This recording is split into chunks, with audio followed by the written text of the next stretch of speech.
Very good morning, class 11 commerce. As you know that we were on the revision series and we have completed chapter number 1 only in business studies, and only your question bank is left. So apart from sharing you with this video, I am going to share you some questions of previous chapter. Attempt those questions. In case you are unable to understand, then please let me know.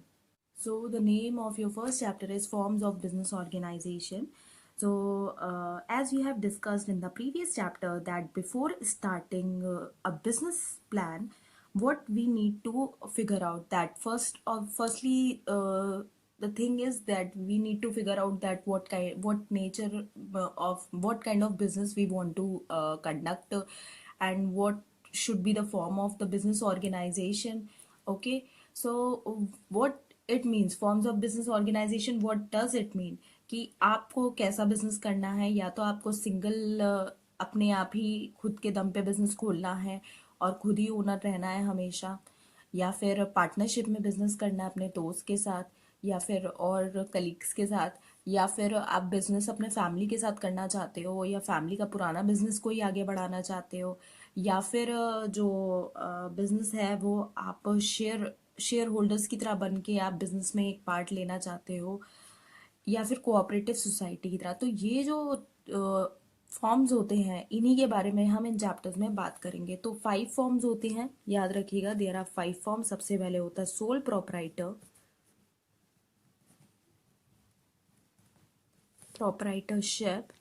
Number 2 is joint Hindu family business.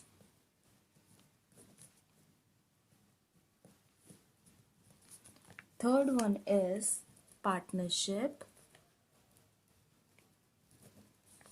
Fourth one is cooperative societies. Fifth one is joint stock company. Okay, ये 5 तरीके से ही आप अगर कोई business शुरू करने जा रहे हो तो ये 5 में से कोई भी एक तरीका आप अप्लाई कर सकते हो। नंबर 1 है सोल प्रोप्राइटरशिप। सोल प्रोप्राइटरशिप का मतलब क्या होता है? जब आप अकेले कोई बिजनेस को कंडक्ट करते हो, जहाँ पे आप अकेले ओनर हो, ठीक है, you are the only owner in this business. Okay, तो यहाँ पे आप लिख दो ओनली ओनर। ओनली ओनर का मतलब जितना प्रॉफिट होगा वो आपका, जितना लॉस होगा वो आपका। ठीक है, अब इसके फीचर्स क्या होते हैं, we will discuss it from the book. इसके फीचर्स क्या होते हैं? नंबर 1 होता है फॉर्मेशन एंड क्लोजर। सी, इस तरीके का जो बिजनेस होता है, अगर आप सोल प्रोप्राइटर खुद के दम पे कर रहे हो तो इसको फॉर्म करना भी आसान होता है और इसको बंद करना भी आसान होता है। इसमें कोई भी लीगल फॉर्मेलिटीज इन सब की नीड नहीं पड़ती है। लाइबिलिटी क्या होती है? इसमें लाइबिलिटी जो होती है वो पूरी की पूरी प्रोप्राइटर की होती है, तो इसमें आप have unlimited liability. Okay, next one is sole risk bearer and profit recipient. जो सोल प्रोप्राइटर होगा, जो ओनर होगा, उसका पूरा प्रॉफिट होगा और उसका पूरा लॉस होगा। Next one is control.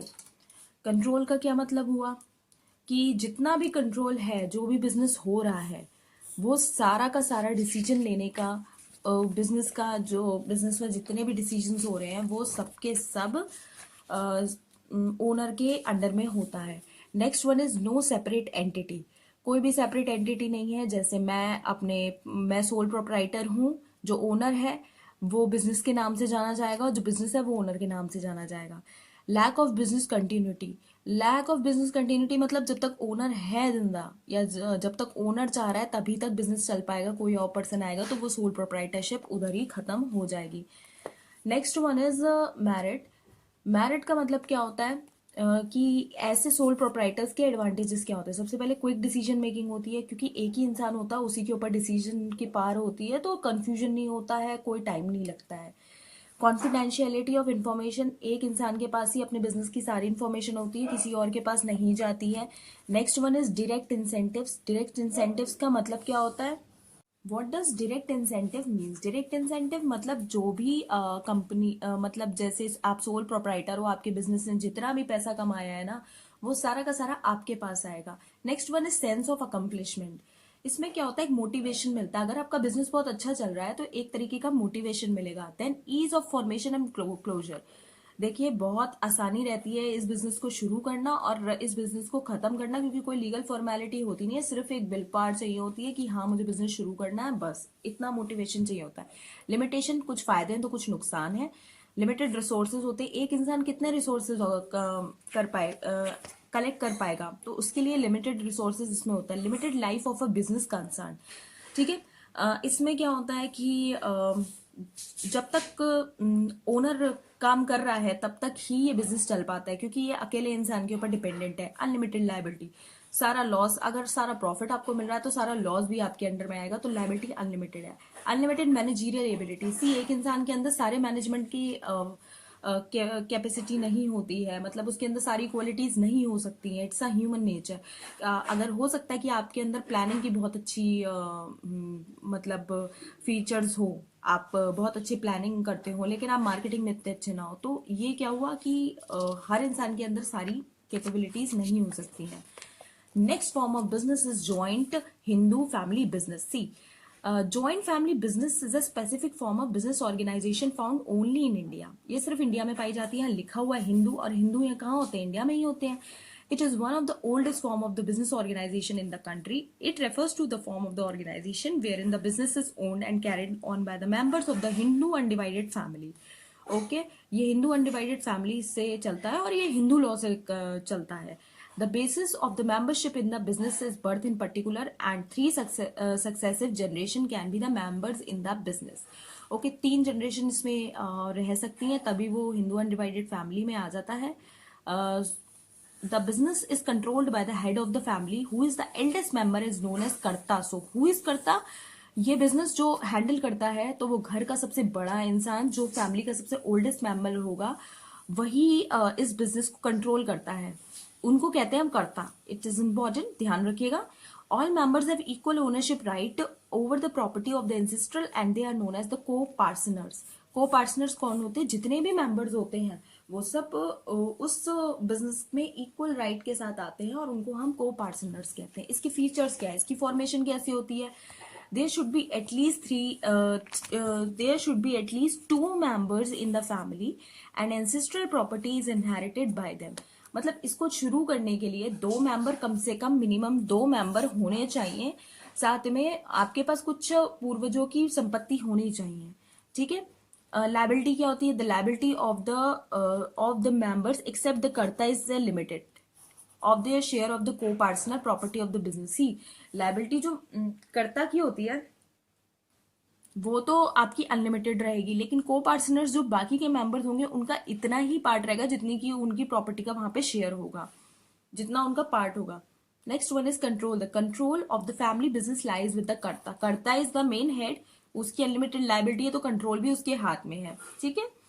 Continuity क्या होता है? जो उसने बोल दिया वही अल्टीमेटली होगा। कंटिन्यूटी क्या होता है? The business continues even after the death of the karta and the next eldest member taken up the position of the karta, ठीक है। बिजनेस चलता रहेगा चाहे कर्ता की डेथ हो जाए। कर्ता के बाद को पार्टनर्स में जो सबसे बड़ा बच्चा होगा उनका, वो उस बिजनेस को हैंडल उसको किया जाएगा। Next is minor member. See, इसमें माइनर मेंबर बन सकता, तो minors can also be the member of the business. अब मेरिट्स क्या है? Effective control. अब see, the karta has the absolute decision making power. This avoids conflict between the members as has no right to decide। Okay, तो क्या होता है कि effective control रहता है। कैसे? कर्ता ने जो बोल दिया, जैसे आपके घर में ये टाइप का बिजनेस चल रहा है तो दादाजी हैं वो कर्ता हैं, उन्होंने बोल दिया किसी बात को लेकर, तो वही होगा। Next is continued business existence. ये बिजनेस चलता ही रहता है even after the death of the कर्ता। को पार्टनर्स को फॉरवर्ड हो जाएगा, तो ये चलता रहेगा। Next one is limited liability of the members. मैंने बताया था कि कर्ता की तो अनलिमिटेड लायबिलिटी होती है, बट जो पार्टनर्स होते हैं को पार्टनर्स, उनकी लिमिटेड लायबिलिटी होती है। Increased loyalty and cooperation. See, सब फैमिली वाले साथ में बिजनेस कर रहे हैं तो एक दूसरे के टुवर्ड्स कोऑपरेशन ज्यादा होता है, लॉयल्टी रहती है कि हाँ भाई मेरा भाई है, मुझे कोई फ्रॉड नहीं करना है, ये मेरे साथ फ्रॉड नहीं करेगा, तो लॉयल्टी रहती है। Next limitation is limited resources. Limited resources का क्या होता है कि जैसे एंसेस्ट्रल प्रॉपर्टी होती है तो कभी कभी ये लोग फिनेंशियल प्रॉब्लम से भी गुजर पाते हैं, उनके पास उतना ही फंड्स हो पाते हैं जितना उनके पास घर में ही पैसा हो पाता है, जितना वो कैपिटल लगा पाते हैं फैमिली वाले। अनलिमिटेड लाइबिलिटी ऑफ कर्ता, ऑब्वियसली कर्ता की अनलिमिटेड लाइबिलिटी है तो ये भी एक बहुत बड़ा ड्रॉबैक है। डोमिनेंस ऑफ कर्ता, कर्ता ही सब कुछ कर, मतलब वहाँ पे सारा उसके हाथ में सारी पावर्स होती हैं। तो कभी कभी क्या होता है कि कभी वो गलत डिसीजंस भी ले लेता है। लिमिटेड मैनेजरियल स्किल्स, ऑब्वियसली कम लोग होते हैं तो मैनेजरियल स्किल्स जरूरी नहीं है कि उन सब में सारी हो। Next form of business is partnership. आपको पता है पार्टनरशिप क्या होता है? It is the inherent disadvantage of the sole proprietor is financing and managing and expanding business paved the way of the partnership as a variable option. Okay, partnership का आप लोगों को पता है बहुत अच्छे से कि जैसे सोल प्रोप्राइटरशिप है, वो अकेला इंसान अपना बिजनेस को एक्सपेंड नहीं कर सकता, एक लेवल तक ही कर सकता because lack of financial resources. Okay, तो उस केस में पार्टनरशिप आता है और मदद करता है। तो पार्टनरशिप क्या होता है कि जहां पर दो या दो से ज्यादा लोग मिलके एक बिजनेस को चला रहे हैं, उसे पार्टनरशिप कहते हैं। फीचर्स क्या होते हैं formation? See, the partnership form of the business organization is governed by the Indian partnership act 1932. It comes into existence through a legal agreement where the terms and condition governing the relationship among the partners, sharing of profit and losses and the manner of the conducting the business are specified. It may be pointed out that the business must be lawful and run by the motive of earning profit. Thus, two people coming together for charitable purposes will not constitute a partnership. Okay, so आपको पता चल गया कि formation कैसे होती है कि दो या दो से ज्यादा लोग एक पर्टिकुलर प्रॉफिट अर्निंग मोटिव से साथ में आते हैं किसी बिजनेस को कंडक्ट करने, तो उसे हम कहते हैं formation. Formation of partnership. Liability क्या होती है कि इनकी अनलिमिटेड लाइबिलिटी होती है, ठीक है। Personal asset may be used for the repaying debts in case of the business asset as insufficient. Risk bearing क्या रहता है कि रिस्क जो होता है वो सभी पार्टनर्स का बराबर होता है, और अगर प्रॉफिट मिल रहा है, अगर प्रॉफिट बहुत ज्यादा हो रहा है तो वो भी बराबर से बटेगा, लॉस हो रहा है तो वो भी उन लोगों को साथ में बियर करना पड़ेगा। Decision making and control. See, सब पार्टनर्स मिलकर डिसीजंस लेते हैं। कंटिन्यूटी, ये बिजनेस पार्टनरशिप एंड हो जाती है इन केस अगर पार्टनर्स की डेथ हो जाए, इंसेनिटी हो जाए, रिटायरमेंट हो जाए, इंसॉल्वेंसी हो जाए किसी पार्टनर की, तो पार्टनरशिप खत्म हो जाएगी उस बिजनेस की। Number of partners, see, minimum यहाँ पर पार्टनरशिप शुरू करने के लिए 2 होनी चाहिए, ठीक है। और maximum number of partnership firm में 100 होनी चाहिए। Okay, by the government, prescribe by the government, और as per rule 10 of the company's rules 2014 at present, the maximum number of partner members should be 50. तो ये ध्यान रखिएगा कि जो पार्टनरशिप फर्म होती थी तो वहां पे मैक्सिमम 100 होती थी, बट हम यहाँ पे मिनिमम 2 और मैक्सिमम 50 रखते हैं। तो आपसे अगर कोई पूछे तो आप बता देना मिनिमम 2 और maximum 50। Next one is mutual agency. हाँ, ये म्यूचुअल एजेंसी होती है क्योंकि सब मिल बांट के काम करते हैं। Next is married. मैरिड क्या होते हैं? Ease of formation and closure. बहुत आसानी रहती है, 2 लोग अगर मिल जाएं और साथ में एक तरीके का बिजनेस करें और साथ में प्रॉफिट और लॉस शेयर करें तो वो आराम से बन सकती है। कोई ज्यादा लीगल फॉर्मेलिटी की जरूरत नहीं पड़ती है, बट बस एक पार्टनरशिप डीड की जरूरत पड़ती है। Next is balance decision making. हाँ, बैलेंस डिसीजन मेकिंग होती है क्योंकि बर्डन ऑफ वर्क आपका डिवाइडेड होता है इसमें। आधे डिसीजन सामने वाला पार्टनर लेता है, बाकी दूसरे पार्टनर्स लेते हैं। मोर फंड्स, हाँ, दो या दो से ज्यादा लोग अगर मिलके ये बिजनेस करेंगे तो वो अपनी तरफ से ज्यादा पैसा लगा पाएंगे, तो रिसोर्सेस की कमी नहीं पड़ती है इसमें। शेयरिंग ऑफ रिस्क, ऑब्वियस सी बात है, जो एक इंसान रिस्क शेयर कर रहा है वो सारे पार्टनर्स मिलके करेंगे। सीक्रेसी, हाँ, सीक्रेसी भी एक पार्ट में रहती है क्योंकि कोई भी अपने बिजनेस को खराब नहीं करना चाहता है, तो अपने कंपनी के जितने इंपॉर्टेंट डॉक्यूमेंट्स होते हैं वो अपने पास ही रखते हैं, ठीक है। अब next one is limitations. Limitations होती है अनलिमिटेड लाइबिलिटी। सी, ये बहुत बड़ा ड्रॉबैक है कि जितना लॉस हो रहा है वो पार्टनर्स को बियर करना ही करना है, चाहे कितना भी लॉस हो। And next is limited resources. 2 से लेके 50 तक की मेंबर्स होंगे तो वो कितना ही फंड्स लगा पाएंगे, तो एक लिमिटेड रिसोर्सेज भी रहते हैं। पॉसिबिलिटी ऑफ कॉन्फ्लिक्ट, हाँ, जहां 2 या 2 से ज्यादा लोग होते हैं, चाहे वो घर पे हो, चाहे वो बिजनेस में हो, चाहे वो पार्टनर बन के काम कर रहे हो, तो वहां पे भाई कॉन्फ्लिक्ट होंगे ही होंगे। Lack of continuity, lack of continuity में क्या कि अगर कोई भी पार्टनर मतलब डेथ हो जाता है, रिटायर हो जाता है, तो वो जो बिजनेस की पार्टनरशिप फर्म चल रही है वो बंद हो जाएगी उसी टाइम पर। लैक ऑफ पब्लिक कॉन्फिडेंस, जब बहुत सारे लोग होते हैं तो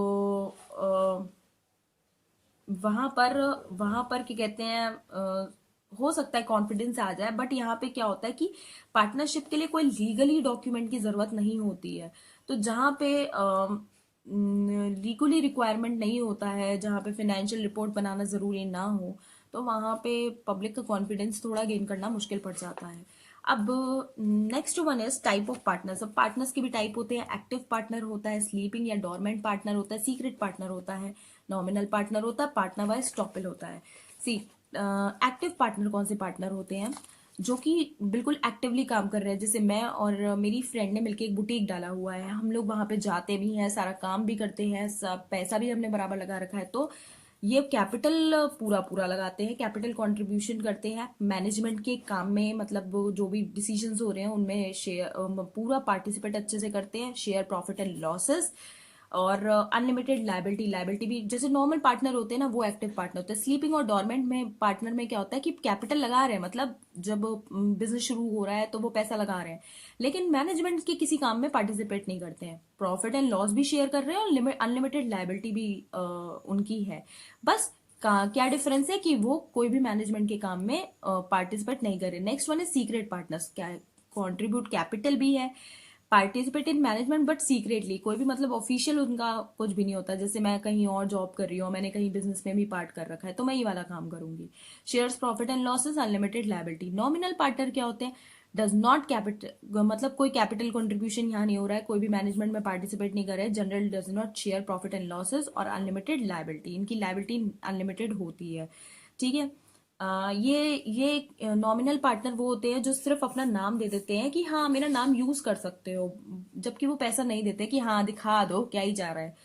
पार्टनर बाय स्टॉपल क्या होता है? See this is very important. Partner by estoppel, a person is considered as a partner by estoppel if through his or her initiative conduct a behaviour he has she is given the impression to the other that he she is the partner of the firm. जैसे मैं अपनी friend की जगह पे उसकी business meeting में चली गई और मैंने सबके सामने ये इंप्रेशन रखा कि मैं पार्टनर हूँ। जैसे मेरी फ्रेंड की तबीयत खराब हो गई है, उसका अपना वो किसी बिजनेस में पार्टनर है, तो उस केस में अगर मैं चली जाती हूँ वहां पर, तो वहां पर ये चीज मानी जाएगी। ठीक है।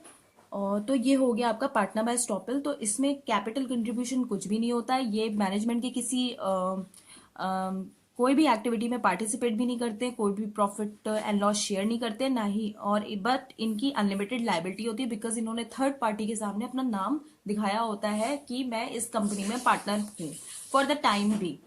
ओके। अब नेक्स्ट है partner by holding house. They does not contribute any kind of capital, does not participate in the management, does not share profit and losses, और इनकी अनलिमिटेड लाइबिलिटी होती है। So this table is really very important कि आपको types of partners के बारे में पता होना चाहिए। ओके। आई होप आप लोगों को समझ में आया हो। Next is type of partnership. Type of partnership भी बहुत तरीके की होती हैं। सबसे पहले पार्टनर मतलब आप ड्यूरेशन, अगर टाइम ड्यूरेशन के बारे में करें तो पार्टनरशिप एट विल। इसमें क्या होता है कि ये तब तक पार्टनरशिप रहती है जब तक पार्टनर चाहता है। ठीक है। और ये टर्मिनेट जब तब हो जाती है जब पार्टनर अपनी तरफ से कोई नोटिस दे देता है पार्टनरशिप फर्म में। पर्टिकुलर पार्टनरशिप मतलब ये कोई पर्टिकुलर प्रोजेक्ट के लिए पार्टनरशिप आई है। ठीक है। तो ये हो गई partnership, type of partnership on the basis of duration. Next one is type of partnership on the basis of liability, that is general partnership. जैसे नॉर्मली पार्टनरशिप होती है जो आप लोगों को पता है। लिमिटेड पार्टनरशिप में क्या होता है कि the liability of at least one member is unlimited, where is the rest may have the limited liability, कि एक मेंबर की तो भाई लिमिटेड वो अनलिमिटेड लाइबिलिटी है, बाकी सबकी उतनी लाइबिलिटी रहेगी जितना उन्होंने प्रॉफिट शेयर करवाया हो। Next one is partnership deed. See ये एक तरीके का आपका लीगल डॉक्यूमेंट होता है जो कि जरूरत होता है। कोई मतलब इसकी ऐसे मतलब नीड नहीं होती, बट इन केस कल के दिन कोई बात हो जाए तो ये पार्टनरशिप डीड बनाई जाती है, तो उसमें सब कुछ लिखा जाता है कि name of the firm, nature of the business and location of the business, duration of the business and so सब कुछ लिखा जाता है कि कोई भी पार्टनरशिप हो रही है उसकी लिखी पढ़त जो होती है उसे हम पार्टनरशिप डीड कहते हैं। Next one is registration. So registration of the partnership firm means entering a firm's name along with the relevant prescribed particulars in the registrar of the firm kept with the registrar of the firms।